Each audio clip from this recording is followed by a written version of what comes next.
Hello and welcome to the Fit to Transform podcast, where you learn how to train and diet effectively and, most importantly, how to maintain those results for life, once and for all. I'm Nikias Tomasiello, a transgender training and nutrition coach working online with anyone who's ready for a true lifestyle transformation, anywhere they may be in the world. As a friendly reminder, any and all information provided is for educational purposes only. You should consult with your doctor before implementing any changes to your diet and exercise program. With that disclaimer out of the way, thank you for being here. Now grab yourself a cup of tea or pre-workouts and enjoy. Yo, dear listeners, welcome back to the podcast. Today, I have a very special guest. She's called Astrid I am going to really mess up your last name. I was going to ask you before we recorded. How did you say your last name? Naranjo. Okay. Or Naranjo. Astrid Naranjo. Is that somewhat right? Yep. Yes, Perfect. awesome. And we are going to talk all about nutrition today. But before we get started, Astrid, please tell the audience, who are you? What do you do? And why are you so awesome at it? Thank you so much for having me. So I am originally I was born in South America and I have been in Australia for about 11 years now. So my background is mostly, well, pretty much nutrition in dietetics. I studied my bachelor's degree for about 5 years, and then I moved to Australia and did my bachelor's and my master's degree here. So I've been studying nutrition for a while. You could say that adding the entire courses and the nutrition in the master's degree is probably about eight and a half years, probably just on the courses. And just on top of that, add anything else that you could think of, courses, professional development. I am studying every day pretty much because nutrition is an ongoing field that is always evolving. You're always learning about new studies, new things that are coming out. So you want to always stay up to date and be a better professional, especially if I could look back from where I am now. So many things have changed and so many theories and even research has evolved in conclusions around specific topics. So if I would have stayed in the past, I would be very, very far from what we do recommend now in terms of different nutrition recommendations around specific topics that we can get into it later on if you want to. But for the most part, that's what I've been doing for a while. But before I even studied nutrition, I was a personal trainer since I was 13 years old. And I started doing like group coaching classes for like fitness group classes and teaching everything that you can imagine. I taught it before: yoga, Pilates, fitness, fit combat, aerobics, steps, like everything that you can imagine. I was able to have a group class and I was able to direct my clients and my students. So that was pretty exciting. I used to love all of that. And if I could have the same groups that I had before in the past in Australia at this level of advance, that I was doing choreographies and making things, it was so fun just to do a class because all your audience and all the students were so excited about seeing you and doing the classes. That was something that truly made me super passionate about fitness. And then obviously after a while doing those classes, I got more into resistance training and personal training as such in the weight room. So I started getting more into the weights and functional training and doing more that aspect. which pretty much led me to be passionate about nutrition in combination with the fitness. And I realized that these two things are pretty much family, sisters. You have to have one and the other ones if you want to get amazing results and combine them in an adequate way. Now, that was all well and good, but I think there was something else that I think in the past 6 years, I've realized that there was like a missing piece in everything that we are doing. Like amazing being experts in nutrition and doing a lot of fitness and exercise. But what about mindset? There is that big puzzle and piece of that trifecta that was missing. And I understood that that piece is kind of like the perfect, like the perfect uh, missing piece that when you put it together like a trifecta or triangle, it sort of gives you the best approach when it comes to anything that you want to do sustainable for long term. So when I kind of everything clicked and like, oh, nutrition, training, mindset, we need these three things if we want to actually teach our clients to make sustainable changes that are going to be long lasting, whether it's fat loss, whether it's maintenance, whether it's reverse dieting, whether it's whatever goal our clients are looking to achieve. It's not just about following a perfect training plan or doing a calorie deficit. It's about dealing with bad days, dealing with your identity, dealing with how do you reflect on a day-to-day basis and how do you stand up when you fail. Those things are so important because, as I said, if you have everything perfectly laid out when it comes to training and nutrition, but there was a bad day and you didn't know how to deal with it, you basically, with your all or nothing mindset, you can destroy everything you did and go backwards and be in an even worse position than when you started. So those three things are big for me. And I think I went way out of what you asked me from the very beginning. So I apologize. But I think it's kind of where I am at right now. I am a dietitian and nutrition coach at the moment with Team Biolayne. I work with Lake Norton, and I've been working with them for about 3 years. And I also work in a private hospital as a dietitian, clinical dietitian, and mental health dietitian as well. So I do that part time. On the other, mostly full time is the coaching that I do online, and I do a lot of social media as well. So a little bit of everything. That's me. Thanks for the introduction. Essentially, in very few words, you've done everything that one could do in fitness. And right now, you're extremely busy in both a clinical setting and in a more Gen Pop private setting with a Team Biolayne.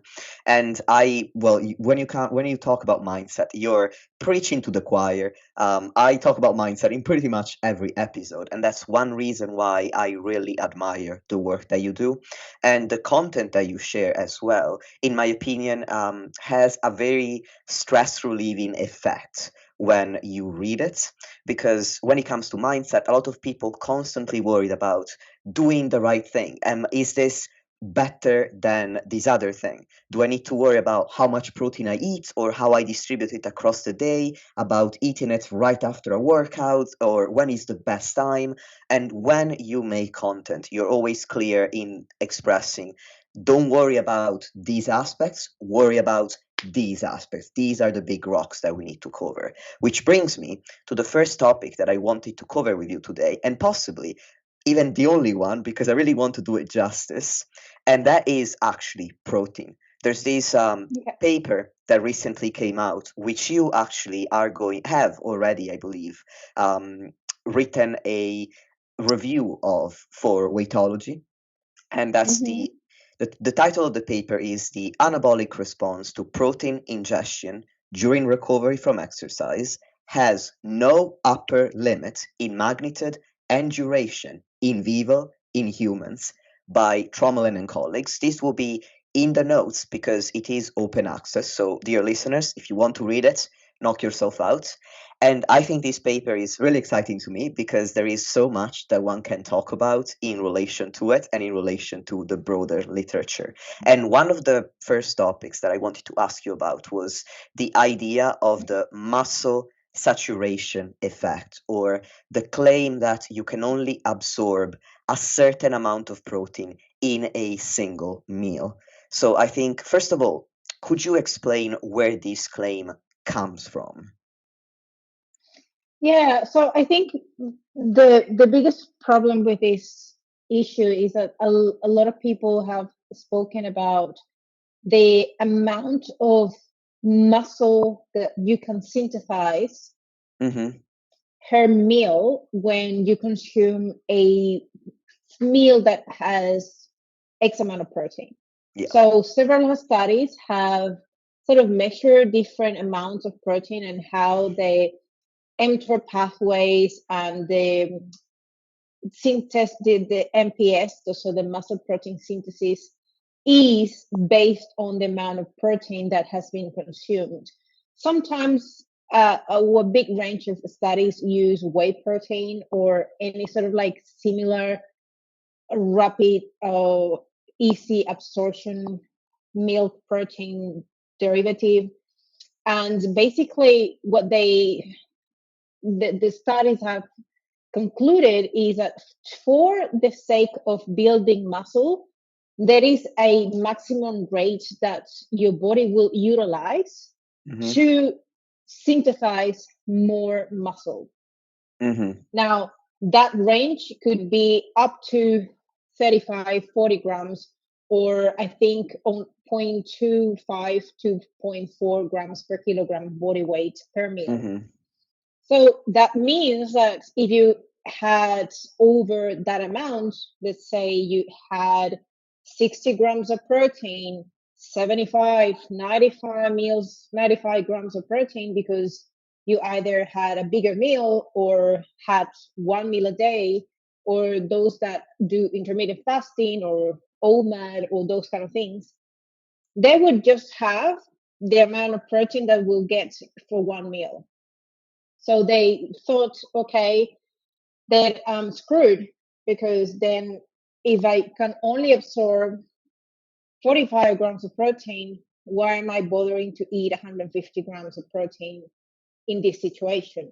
Mm-hmm. Or in other words, if you were to just consume 150 grams of protein, but one of your meals was over 65 grams of protein, you would think that all the extra protein after 45 grams was wasted.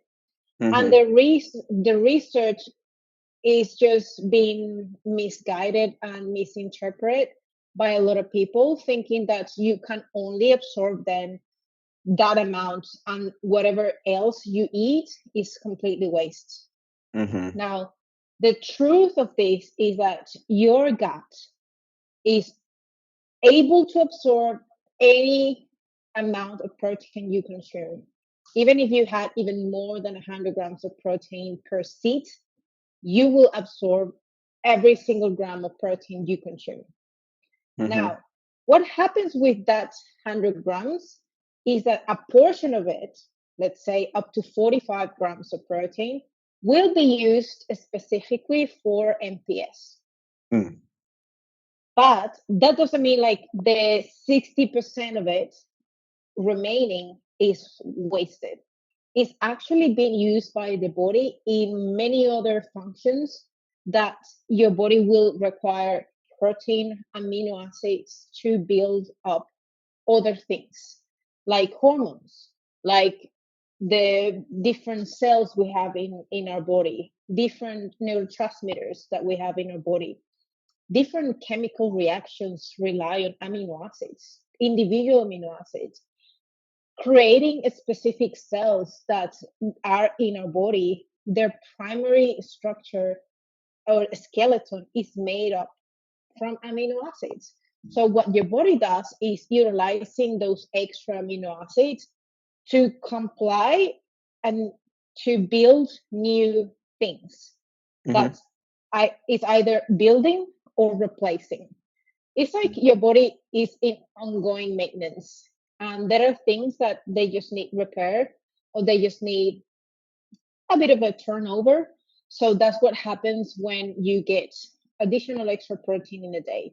It's not wasted, but if you are really concerned about building muscle and that you want to optimize as much as possible your gains, then you obviously want to make sure you distribute throughout the day a bit more evenly the amount of protein you consume, and being aware that the biggest rock is that you want to make sure you consume your total protein requirements by the end of the day.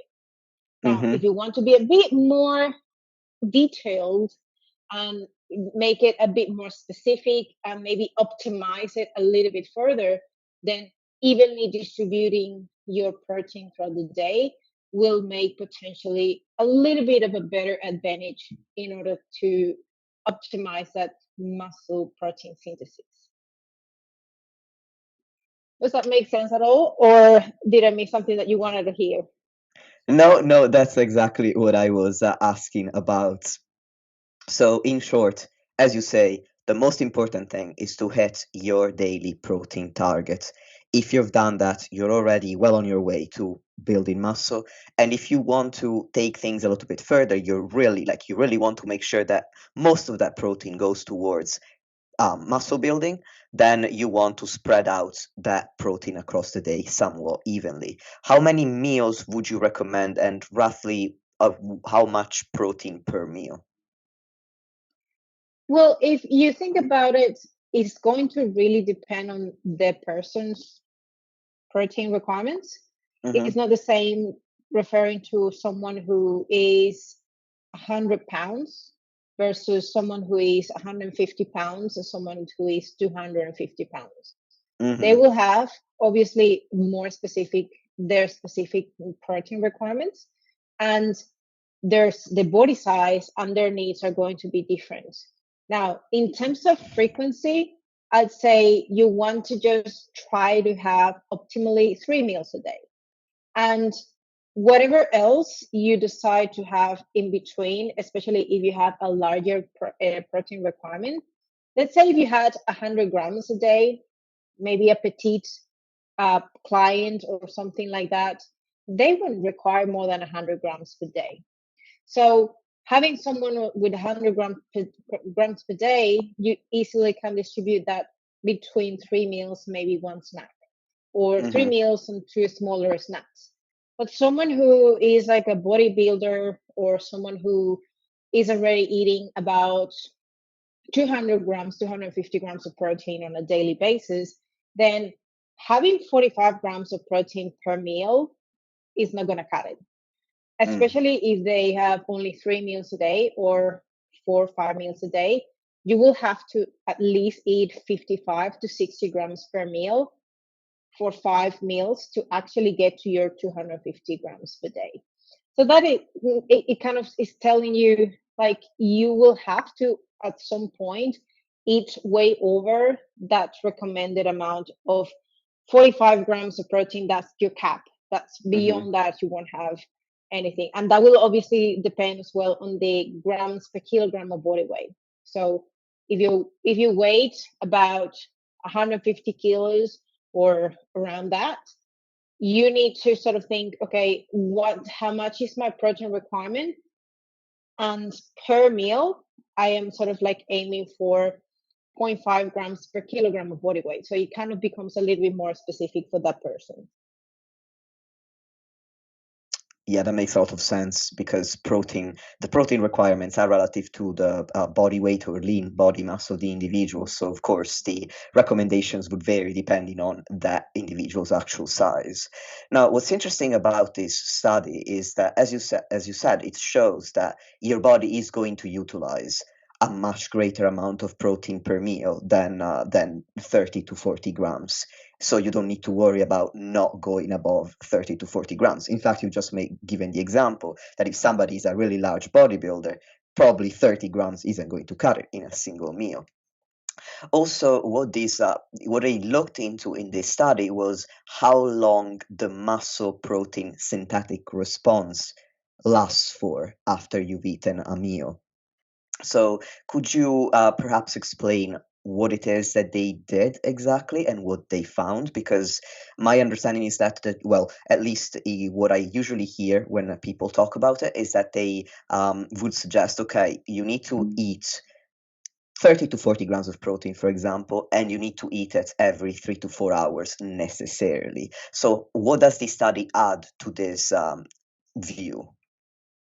Yeah, sure. So I'm going to pull out my summary because there's so many details of the study. But when Yeah. we look at what was done, like if I just go through what was done, we had 36 recreationally active men. The group, they were divided in three groups. Mm-hmm. One was given 25 grams of protein, another one was given 100 grams of protein, and another one was given placebo. So they didn't have any protein. Yeah. So it pretty much lasted one day. They measured pre and post exercise and how the synthetic rate would be pre and post. Yeah. They were provided with a few exercises they needed to perform. So leg press, leg extension, chest press, and lat pull down.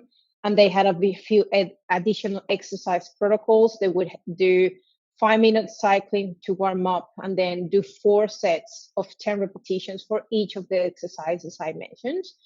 And then the first of each exercise was performed at 65% of the subject's 1 RM for 10 reps. And then the second set to the fourth set, they try to perform this at 80% of their 1 RM. And pretty much until they were pretty fatigued and they couldn't perform additional reps. And then they had 2 minute interval rest in between sets. So what they measured was obviously anything related to blood and muscle tissue samples. So the results, so if I give you a bit of a run through what I have written for my results, we found that the study was that the muscle protein synthesis was 30% greater over the period of 12 hours for the group that consumed 100 grams of protein dose compared to those that had 25 grams dose. Specifically, after the first 4 hours, muscle protein synthesis was only about 20% greater in the 100 grams dose compared to the 25-gram dose. So we can see that from the very first 4 hours, the MPS was much higher in the group that consumed much more protein than the one who consumed lower protein. And then this result of 100 grams being having that extra greater effect over the 25-gram doses pretty much stayed very consistent for a long time. And by the end of the 8 hours, the entire MPS rate was about 40% greater for the 100 grams versus the 25 grams of protein. So this shows that a large amount of protein will always elevate muscle protein synthesis for a prolonged time. So it's not just for the first 4 hours, it's actually a bit longer than that. That makes a lot of sense. So then I am going to play devil's advocate here because we've just said, hey, if you want to first prioritize your total protein intake for the day, and then to take things a bit further, distribute that protein evenly across a number of meals, depending on your actual requirements. Now, in this study, they showed that the anabolic response to 100 grams of protein was basically went on for many hours, 12 hours and even more. So then that makes me wonder, okay, so then why is it still, in your opinion, important to distribute protein evenly? Could I not just get the same results if I got all of my protein in a single meal, if the anabolic response is going to last for almost a day? Yeah, it kind of makes sense what you're saying, but I would think that first of all, one thing that humans can do versus what maybe plants can do is have Mm-hmm. a reservoir for things like carbohydrates, fats, and protein. Mm-hmm. We don't have the capacity to store protein for a long period of time. Mm-hmm. Yes, they have a potential effect of even up to 12 hours of greater MPS, but that doesn't necessarily mean that that is as effective as it could be if you were providing a smaller doses of protein, better distributed throughout the day, allowing your body to utilize the maximum amount to MPS. Because yes, you may have given 100 grams for that particular group, but maybe for that group, because one, they weren't athletes, they were Mm-hmm. just recreational, uh, just participants. So they were probably meeting their requirements anyways, just very close to the 100 grams in one sit because that's what was given. But that doesn't necessarily mean that that is the most practical thing they would do. This is just, as always, something that we try to put into in labs and experiments. This is going to be a little bit more extreme. Same when we are doing studies and looking at studies for uh, aspartame and like artificial sweeteners, they will use extreme scenarios to prove a point or to Mm-hmm. prove or try to see what is the effect on the insulin response or these specific hunger hormones if you consume aspartame at these doses. But when we try to replicate that in reality and practicality, this is not how it works. And it is more unlikely that someone will consume just 100 grams of protein and that will be just sufficient to optimize muscle protein synthesis, especially if we're thinking about the group of the population that worries about this, which is athletes and people who train, people who lift, and they are aiming for about 2.2 to 1.6 to 2.2 grams per kilogram of body weight, which is in Mm-hmm. the average is going to be about 150 grams to 200 grams of protein on a daily basis. So Mm-hmm. yes, you could absolutely consume 100 grams of protein, but for the majority of people, this is not necessarily going to be practical. Not everyone is going to be consuming in one meal 100 grams of protein, unless they were just drinking whey protein throughout the day and that was the only thing they would have. Mm-hmm. So this study is great, but it also has its limitations. So they just did this Mm-hmm. study for one day. They Yep. were recreational active subjects, so they weren't necessarily athletes or people who would be like you and I, that they show up to daily to training and they have a specific goals and they have sets and programs that follow. Um, Also, like they used only one type of protein, which Yeah. was the milk protein, which contains 80% slow digesting casein and 20% Mm-hmm. whey, which may have contributed as well to the prolonged elevation of MPS. So if we think about this as well, then obviously, if you consume this specific type of protein, it's likely to last a little bit longer. That's why it is recommended, especially for those who truly are concerned about risking muscle losses if they're in a calorie deficit, to Mm-hmm. consume some type of whey protein or combined with casein before bed, because they will spend about 8 hours on fasting without Mm-hmm. eating. But because this type of protein elevates your MPS, and that will be overnight, this will reduce the likelihood of muscle catabolism overnight while you're fasting. So it makes sense, and it's probably applicable in one way or the other.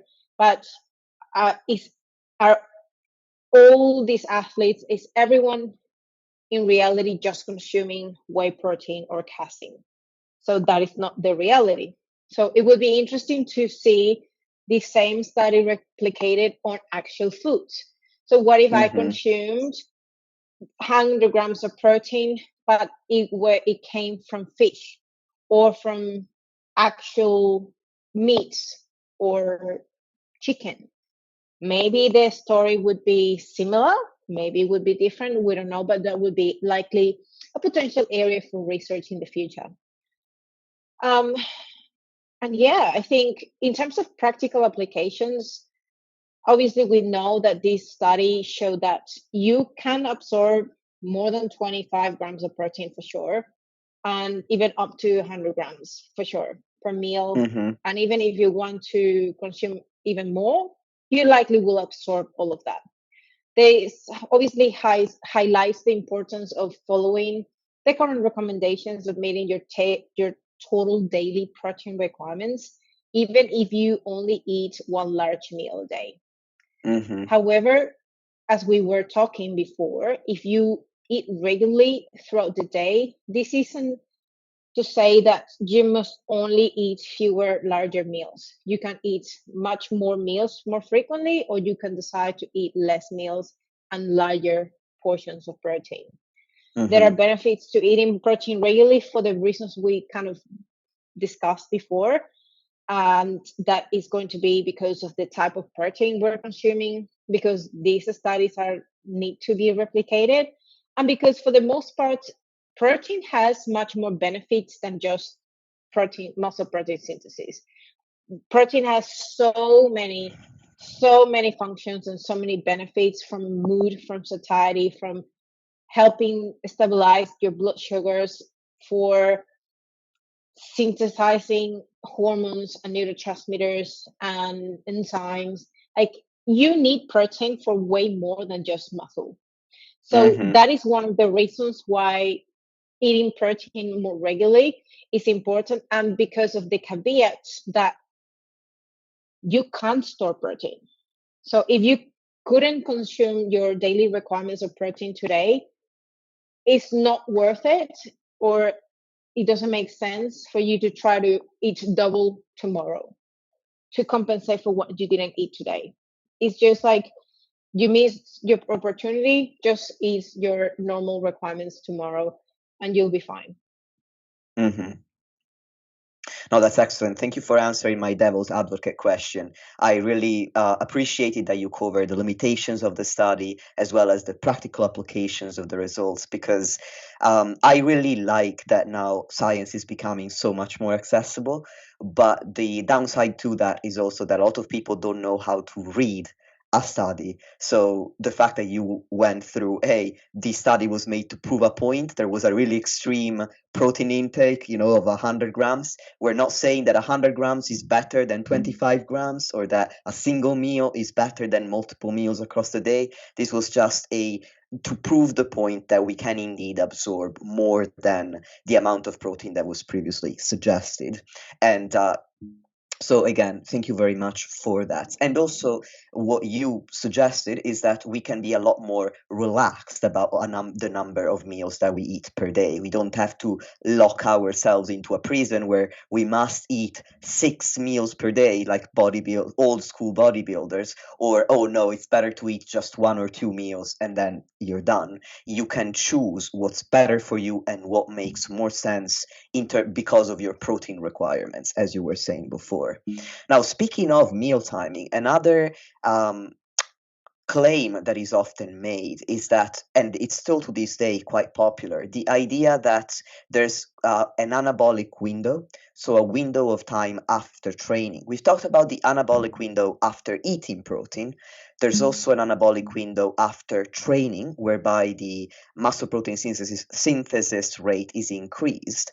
And there's this idea that this is only short-lived. So if you don't get a protein bolus or a protein feeding, a portion of protein within a certain amount of time after training, then it's almost like you've wasted the opportunity to increase muscle protein synthesis. Could you explain if there is any truth to that, and if there is a benefit to protein timing relatively close to your workouts?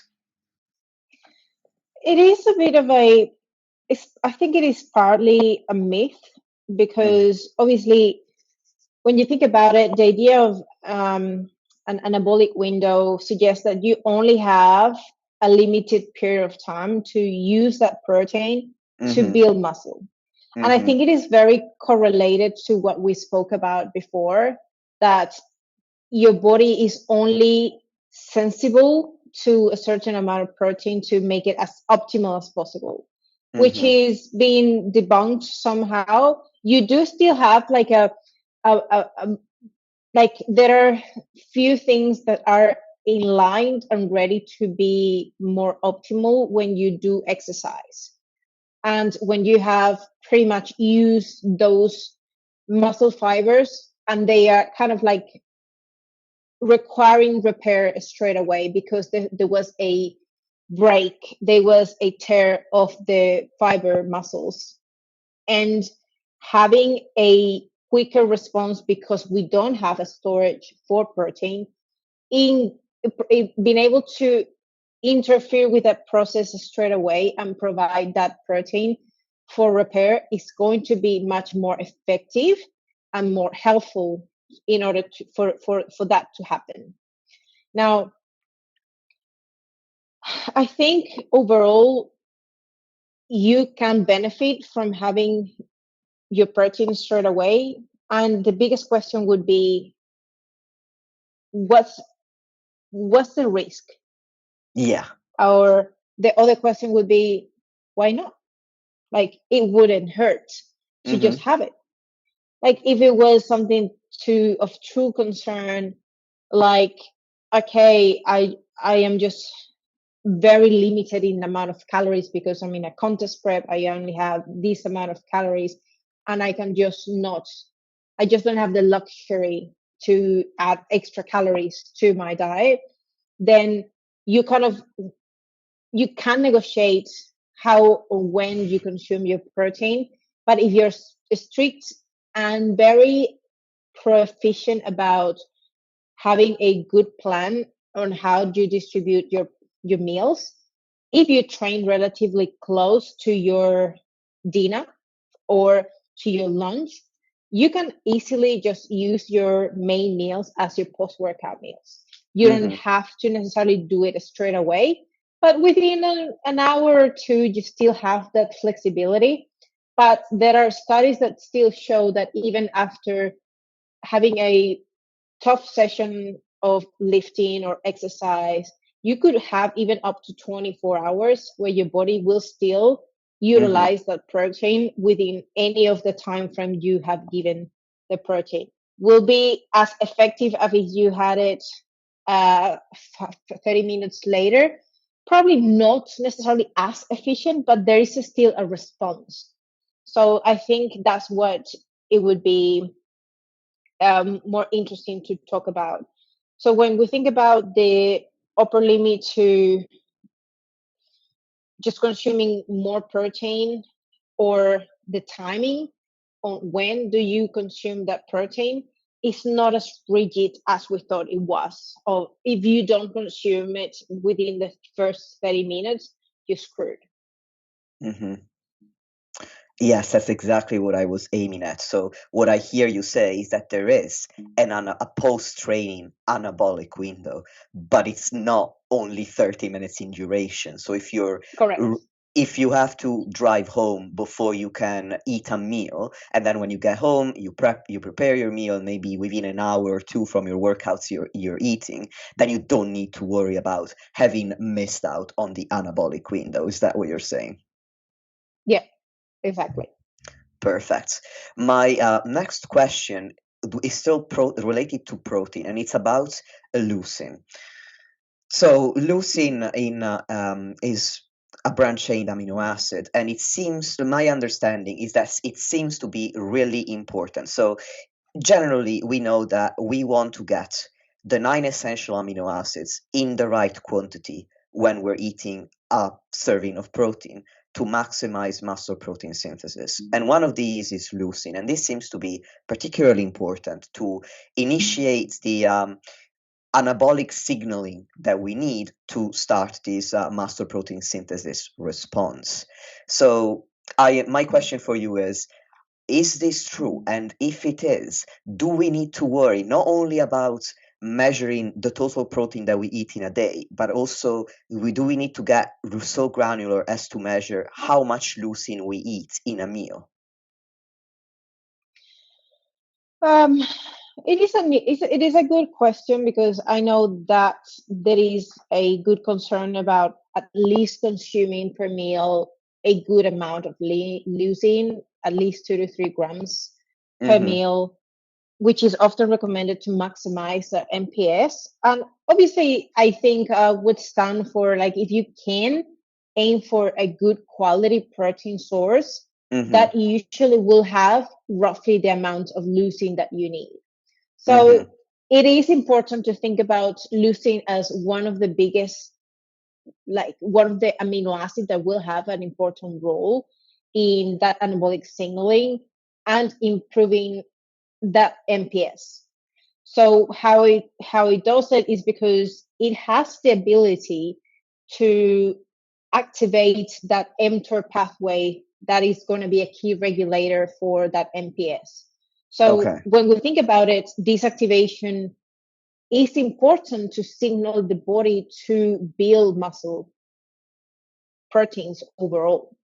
So when you think about that protein threshold, it's kind of suggesting that there is a minimum amount of leucine needed in order to maximally stimulate that MPS. Mm-hmm. So less than 2 grams of leucine, it seems like it is just a more weaker signal that may not necessarily optimize. It can, but it may not optimize to the maximum that MPS. Mm-hmm. So that's why it is recommended, especially for plant-based individuals or vegetarians, vegans, that they will need to eat even more protein overall in quantity, just to kind of get as closer as someone who would eat less of a protein source coming from an animal source. Mm. And that is just a little bit of a difference between animal protein sources that are rich in leucine naturally compared to proteins that are based not aren't animal based but more plant based, that are going to be lacking in the total amount of leucine that will contain per meal. So hence you have to complement or look for which foods are higher in leucine versus the ones that are lower in leucine, so you're not missing out of this amino acid if your goal is building muscle.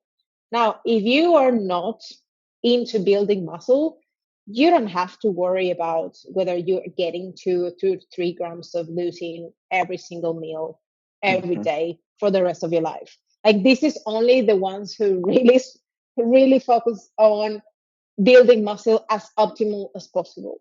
Otherwise, if you had 2 grams or 1.5 grams, that's fine. Does that make sense at all? It does. My question here would be, first off, you answered it or in a way already, but I just want to make sure that everybody's on the same page. You first said Hmm. that good quality protein source would be enough to provide a certain amount of leucine, enough leucine per meal. Now, you Yeah. said also that animal protein naturally contains enough leucine. So when you're saying a good quality protein source, are you referring to all animal-based protein sources then? Not necessarily, because we know that there are certain plant-based proteins that are considered complete. So, Mm-hmm. soy products, lentils are going to be quite rich in leucine. Mm-hmm. So, any sort of soy products will be very considered that they are complete sources of protein. Mm-hmm. If we do get isolated chickpeas or potato protein or even corn protein, Mm-hmm. isolated, like you actually isolate the protein from it and make it as a protein powder. Mm-hmm. It's been shown that they are super rich and super great quality protein containing leucine, Mm-hmm. but they are way more harder to find and way more expensive to actually afford than a just plain whey protein. So it has its pros and cons, but naturally, without putting too much effort, if you just think about meat, fish, eggs, just on those three, you'll have good sources of high quality protein that will contain naturally 2 to 3 grams without putting too much effort into it. If you're Mm-hmm. a vegetarian or a vegan, then lentils, tofu, seitan, those kind of things will contain a good quality protein as well. But I think it becomes a little bit trickier if you're vegan more than a vegetarian, or even those vegans or vegetarians that are a bit more flexible. So they are ovo-lacto vegetarians or pescatarians. They will have that extra benefit of accessing to fish or dairy in these situations, and then makes it a little bit easier to reach these kind of thresholds of 2 to 3 grams of leucine from high quality protein per meal. That makes sense. So basically, if you eat animal based sources and vegetarian and vegan sources like soy, which are complete and contain are rich in leucine, you don't need to worry about it so much. But what I also heard you say is that it seems like the total amount of protein you eat in a day is still the most important thing. So if you are vegan and you're concerned about eating enough leucine, err on the side of eating more protein in a day, and that is likely to more is more it's more likely to cover your bases for leucine as well. Would that be what you would you agree with that? Exactly. So let's say we are recommending a threshold between 1.6 and 2.2 grams per kilogram of body weight. I Mm-hmm. would recommend a vegetarian to sort of try to aim for that 2.3, 2.2 grams per kilogram of body weight to cover their bases Mm-hmm. and make sure they are still getting the maximum amount of protein they can get. Yeah, that's what I would do as well with my vegan and vegetarian clients. I tend to err closer to 2.2 than to 1.6 grams per kilogram per day. Or if it depends, I try to to be give a more complete answer. I try to aim for the highest amount of protein within these recommendations that they can achieve, because for some people it is really complex to eat enough protein, and they also don't have super ambitious muscle building goals, and also they are earlier in their fitness journey. They're more beginner type clients, so eating 2.2 grams per kilograms at that point in their journey might be premature. But over time, I aim to work them up to the highest amount they can eat, whether they're omnivorous or vegetarian or vegan, but especially if they are vegan. Basically, the more restrictive their dietary pattern is, the more protein I would want them to consume. Totally agree. Awesome. And I'm wondering about your thoughts on leucine supplementation, because you could also buy a leucine supplement, and if you were especially concerned. I'm wondering what you think about that approach. Um, Look, it tastes horrible. It does. It's disgusting. it is very difficult to just have leucine as supplement. I personally don't recommend it, but there are supplements made just to supplement for leucine if that is like a big concern for Hmm. us, someone like a very specific athlete, or just to support lower protein meals, or coming back to vegans or vegetarians that really have a hard time consuming good quality protein overall. Hmm. So we know that the supplements will come with between 2 and 5 grams dosages per serving, and most times it's recommended to have them within your, like, around your workout times, post workout meals and things like that. I do feel like you don't need it for the most part, unless there are these specific considerations to think about. You got to be very careful, especially with talking about someone who is just supplementing with this amount of amino acids, that there's no issues with their kidneys or pre-existing conditions for these particular clients. Assess that, because this high level amino acid consumption can affect individuals with pre-existing issues with kidney conditions. um, and I will also think about the need for it.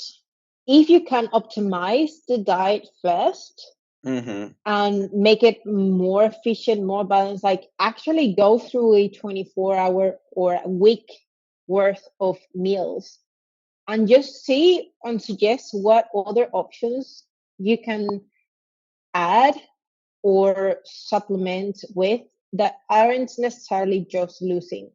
Again, Hmm. if you can implement small changes that are increasing the opportunities to get higher quality protein, why would you just consume leucine supplements? Like, it's very expensive. It is very super bad taste, and it's just like, it's like a, I don't know, it's a bit redundant to me to use that when you can experiment with way better and more practical strategies that will let you to get a much better experience and less having to pay more for something that tastes amazing. That doesn't taste amazing, tastes really, really bad. Astrid, I'll make a confession. This was kind of another devil's advocate question because I wouldn't recommend a leucine supplement. I've never done it. I think that not only it may it be redundant, but also it might lead to somebody thinking, well, if I've got leucine, it's all that matters. So now I can get, to give an extreme example, all of my protein in a day from bread. And leucine isn't the only important amino acid. We still need all of the nine essential ones.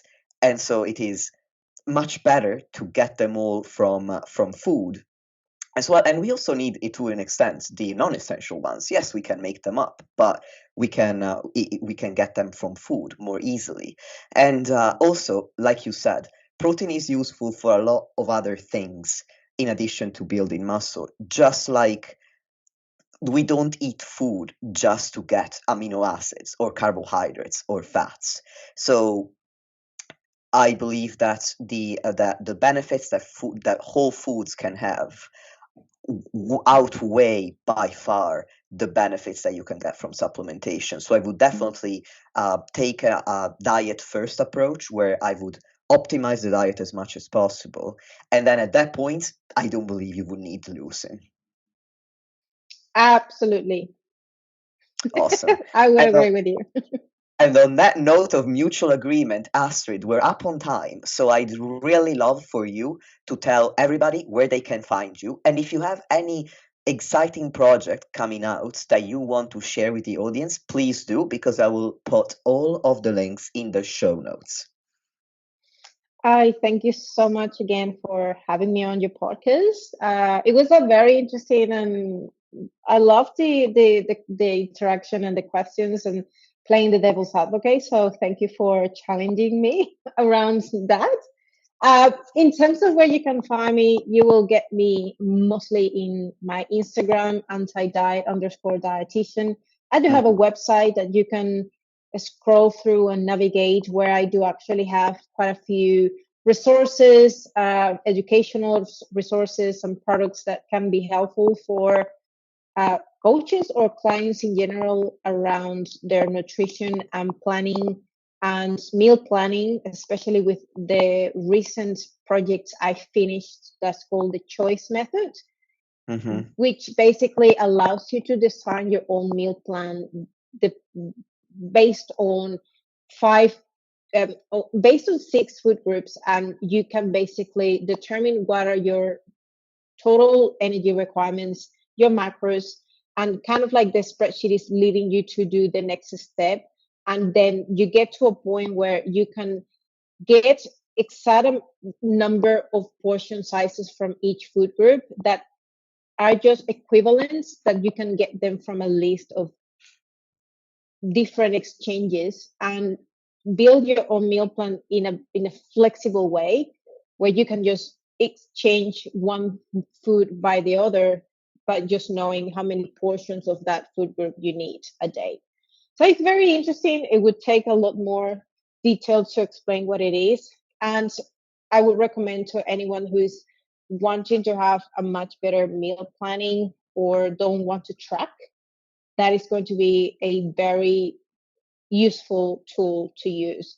My next really great project I'm working on is an alliance and a partnership that I started recently with Clean Health Fitness Institute. I'm going to be launching a guidebook on that trifecta that I kind of mentioned at the very beginning. So it's just finding that missing piece, which is the mindset, and how everything relates to intuitive eating, nutrition, and thinking about perspective, all or nothing. Like, this is a book that is going to be probably around 200 pages. Like, it's very long, and it talks about a lot of different case studies, different scenarios, practical takeaways for coaches to use with their clients. And this is going to be very rich in lots of different practical advice for them to implement them with their clients. And if you want to be a successful coach, this is going to be like the final point for you. If you're really good already on nutrition and training, then the mindset aspect is going to be great. And then the last thing is that I am planning to finish out I'm working on a book that is called The 100 Myths in Nutrition that I want to debunk. So it's kind of like the myth Bible, debunking myths. I haven't put the name to it yet, but it's something around myths and debunking myths. Wow, you have a lot on your plate, pun intended. I do. I look forward to the Clean Health Fitness Institute partnership, because I am in their group. I am involved with them. As like you, I study pretty much every day, and I am looking forward to that book. And I'll definitely, if you haven't hated me too much today, I'll want to have you on again to talk more in depth about mindset, because you know that I know that you speak a lot on that as well. But for today, thank you so much for your time. And dear listeners, thank you for tuning in as always, and until next time.